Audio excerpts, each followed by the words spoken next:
things you see. The darkness. The big battle.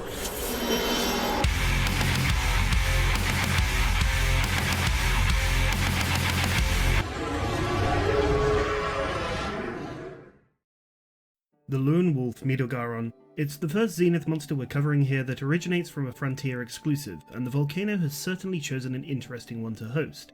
Introducing the first monster ever to feature Go Faster Flames as a flight mechanic. I'll be honest, the outcome of this investigation wasn't what I was expecting, but for now let's put that on the back burner and focus our attention towards the monster design. Retaining the black and orange base coloration of the original on the body, you'll notice immediately that the excess fur and mohawk have turned a vibrant shade of white and purple. Visually, it's pretty obvious that we've got some full Frontier cartoon music going on in the looks department. Most obvious of which are these aftermarket rims slapped onto both the front and back legs. Some translations of the leg parts state that there is some form of hardened fur, warped and twisted into this coral outcrop, and contributes directly to the blinding speed you'll encounter throughout the fight. Now, a lot of these changes visually are pretty overt, so it'd be hard to miss them. Really, the summary of the fight is what separates the base species from the main Zenith Midogaron. Mido at its base was infamous for flash stepping around the fight, allegedly moving so fast you lose sight of it, but really it's just straight teleporting.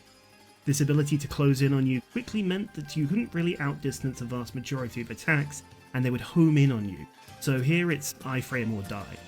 One particular combo involves flash stepping into the sky, blasting you from above with fire and juggling with one of the quick teleport dashes, and this carries over into the Zenith, so you'll need to be wary of the double hits here.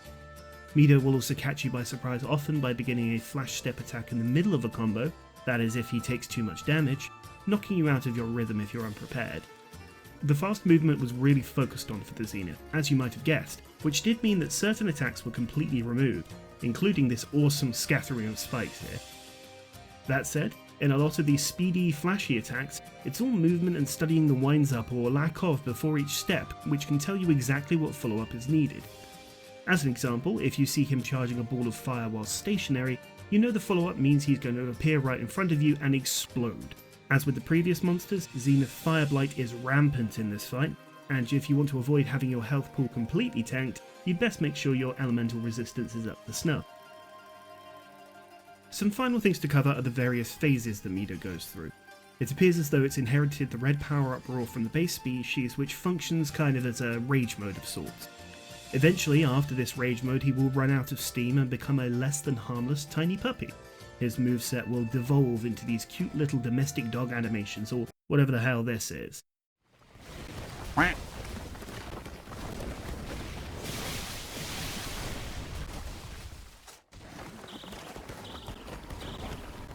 And he becomes slower and less adept with fire in general for some time. It's a pretty good reward for staying focused and, most importantly, alive. Once we get to the next level, however, there are two big and honestly rather questionable changes. At G rank 400, we see the introduction of this teleporting behind you attack. Mido will jump back, and the key tell for the move here is when he reappears he will be charging a fireball in his mouth.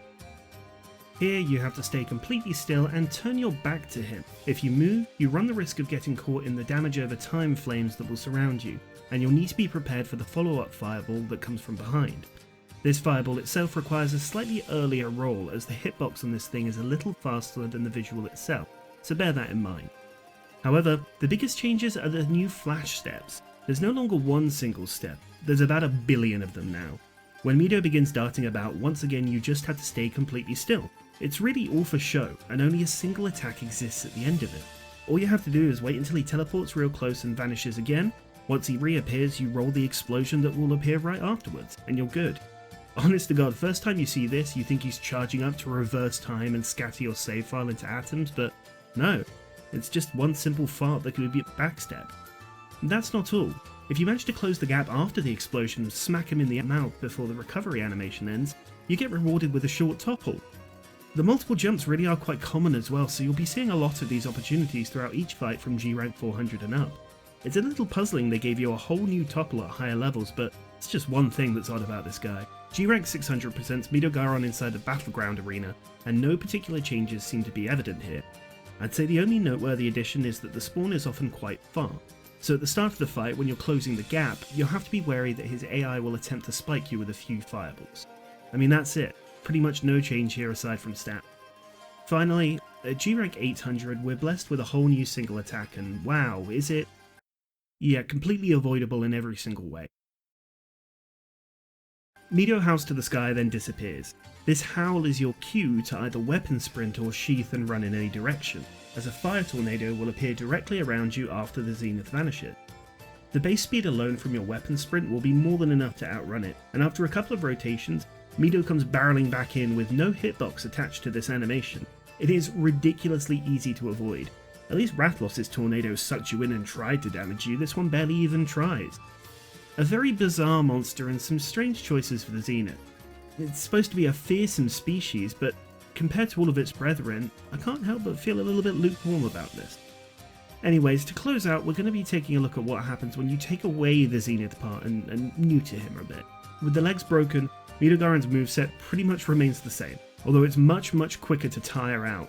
You'll be seeing, anecdotally, what appears to be a sort of 60-40 split between tired and amped up when the legs are broken, rather than the 20 to 80 it was before the break.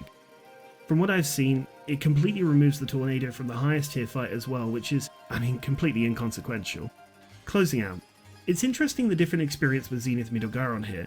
He's absolutely terrifying when you're learning him, and the various moves he has as part of his base kit, combined with some questionable hitboxes, can really serve to give you a fight that supplies the illusion of difficulty, including the fireball from behind you at 3rd level, although then when you start considering the smoke and mirrors with the flash steps along with this new insta-topple, it gives us a monster that can be taken, rather ironically for this one, nice and slow.